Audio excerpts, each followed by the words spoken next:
ನಮಸ್ಕಾರ ಅಣ್ಣ ರೀ. ನಮಸ್ಕಾರ ಸರ್. ತಮ್ಮ ಹೆಸರಣ್ಣ? ಜ್ಯೋತಿಬಾ ಜಾಧವ್ ಅಂತ ಸರ್. ಯಾವೂರಣ್ಣ? ಬೆಳವೇರಿ ಸರ್. ಬೆಳವೇರಿ. ಹುಕ್ಕೇರಿ ತಾಲೂಕು ಬೆಳವೇರಿ. ಹುಕ್ಕೇರಿ ತಾಲೂಕು ಬೆಳವೇರಿ. ಅಣ್ಣ ಈಗ ನೀವು ಇಲ್ಲಿ ಎಷ್ಟು ವೆರೈಟಿ ಮಾಡಿದ್ರಿ ಈಗ ನೀವು ಇದನ್ನ? ಇಲ್ಲಿ 3 ವೆರೈಟಿ ಇದಾವ್ರಿ ಸರ್. ಯಾವ್ರಿ? ಇದು ಟೆನಿಸ್ ಬಾಲ್ ಪ್ಲಸ್ ರೀ. ಹಾಂ ರೀ. ಅದು ಶ್ರೀ ಪಿತಾಂಬರ ಅಂತ ರೀ. ಹಾಂ ರೀ. ಅಲ್ಲಿ ಟೆನಿಸ್ ಬಾಲ್ ಹಚ್ಚಿದ್ರು. ಟೆನಿಸ್ ಬಾಲ್ ಹಚ್ಚಿದ್ರಿ. ಈಗ ಟೆನಿಸ್ ಬಾಲ್ ಹಚ್ಚಿ ಈಗ ಎಷ್ಟು ಒಂದು ಟೆನಿಸ್ ವಾರ ಬಾಲ್ ಹಚ್ಚಿ ಒಂದು 3-4 ದಿನ ಆಗಿದೆ. ಈಗ ಇದು ನೀವು ಟೆನಿಸ್ ಬಾಲ್ ಪ್ಲಸ್ ಮಾಡಿದಾರಲ್ಲ, ಇದು ಹೆಂಗ ಅನ್ಸುತ್ತೆ ವೆರೈಟಿ ನಿಮಗೆ? ಚಲೋ ಅದಾವ್ರಿ ಸರ್. 3 ವೆರೈಟಿ ಚಲೋ ಅದಾವ. ಹಾಂ ರೀ. ಈಗ ಎರಡು ಸಾತ್ರಿಕೆ ಇದೆ ಹಚ್ಚಿ?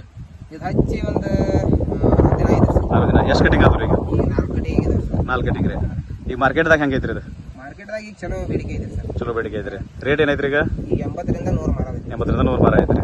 ಬಟ್ ಇದು ಕ್ವಾಲಿಟಿ ಹೆಂಗ ಅನ್ಸೈತ್ರಿ? ಬೇರೆ ಬೇರೆ ವೆರೈಟಿ ಹೂಗಿ ಮತ್ತೆ ಇದಕ್ಕೆ ಹೆಂಗ ಅನ್ಸೈತ್ರಿ ಕ್ವಾಲಿಟಿ? ಚಲೋ ಐತ್ರಿ ಸರ್. ಮಾರ್ಕೆಟ್ ಚಲೋ ಐತ್ರಿ. ಹಾಂ ರೀ. ಟೆನಿಸ್ ಬಾಲ್ಕಿಂತ ಬಿ ಚಲೋ ಐತ್ರಿ. ಚಲೋ ಐತ್ರಿ. ಆದ್ರೂ ನೀವು ಅಗದಿ ಕಟ್ಟಿ ಅಗದಿ ಬಾರಿ ಬೆಳೆಸಿದ್ರಿ. ಹಾಂ. ಅದು ಸಿರಿ ಈಗ ಹಚ್ಚಿರೋದು ಸಾದ್ರದ್ದು? ಅದು ಹಚ್ಚಿ ಒಂದು 45 ದಿನ ಆಯ್ತು. 40 ದಿನ. ಈಗಿನ ಫಸ್ಟ್ ಕಟ್ಟಿಂಗ್ ಬಂದಿದ್ರಿ. ಕಟಿಂಗ್ ಮಾಡಿದ್ವಿ ಸರ್. ಒಟ್ಟು ಅಂದ್ರೆ ನಿಮಗೆ ಒಟ್ಟು ಹೆಂಗ ಅನಿಸ್ತೀರಿ ವೆರೈಟಿಗಳು ಇವೆಲ್ಲ? ನೀವು ನಮ್ಮ ಮೂರು variety ಇಂಡಸ್ ಕಂಪ್ನಿ ನೀವು 3 ವೆರೈಟಿ ಮಾಡಿದಿರಿ. ವೆರೈಟಿ ಚಲೋ ಅದಾವ. ಚಲೋ ಅದಾವ್ರಿ. ಸರಿ ಸರಿ. ಓಕೆ, ನಮಸ್ಕಾರ. ನಮಸ್ಕಾರ.